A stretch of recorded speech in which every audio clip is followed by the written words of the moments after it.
part 2 of things no influencer could influence me to buy, as someone that has been an influencer for almost 8 blooming years.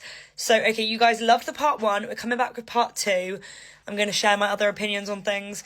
But also, reminder, this is just my opinion.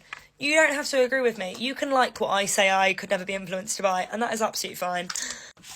The one that I keep seeing coming up in these videos is the Sonny's Angels, and I get where they're coming from. Have I ever bought one? No. Will I ever buy one? No. So theoretically, you can't influence me to buy it, but I am a culprit of the Jellycat, obsession, and people have influenced me to buy Jellycats. So I feel like they're of a similar ilk. I feel like maybe not everyone that likes Sonny's Angels likes Jellycats, but I'm not going to, say 100% you couldn't influence me to buy Sonny's Angels, because I can see where people are coming from. I will say, though, they are ridiculously overpriced. That is wild. You couldn't influence me to spend that amount of money on it. Second thing is actually maybe a little bit controversial, but no one could ever influence me to get a boob job. That is coming from someone that wanted it for at least 2-3 years of their life when they were growing up. I've been flat chested my whole life. I feel like there was a real time on social media where everyone was having boob jobs, and even I was sat being like, oh my god, should I be getting a boob job?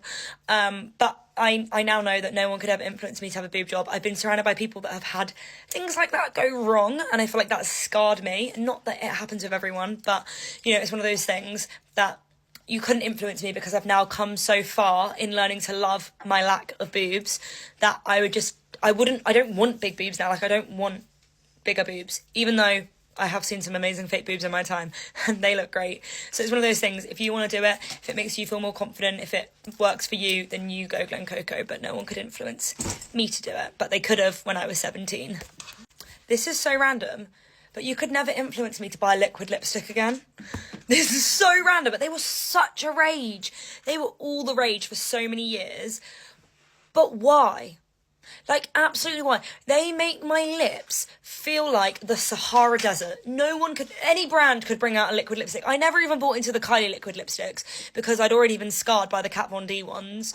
The whole of I was probably 18 at the time, but the whole of YouTube were like, liquid lipsticks, they're amazing.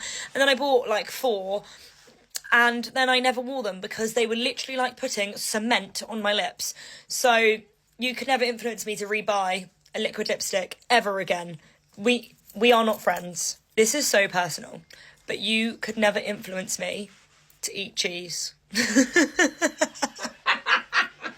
Someone who had an allergic reaction when they were 18, 19, I don't know if I would still react to cheese. I am not testing it. You could not influence me. You can show me the videos of the Swiss cheese roll, you can show me any halloumi.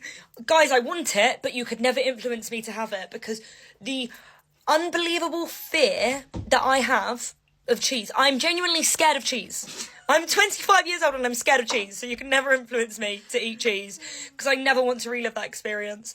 So I could probably go for an allergy appointment. They'd be like, oh, you're fine with cheese now. I'd be like, no, can't do it, sorry.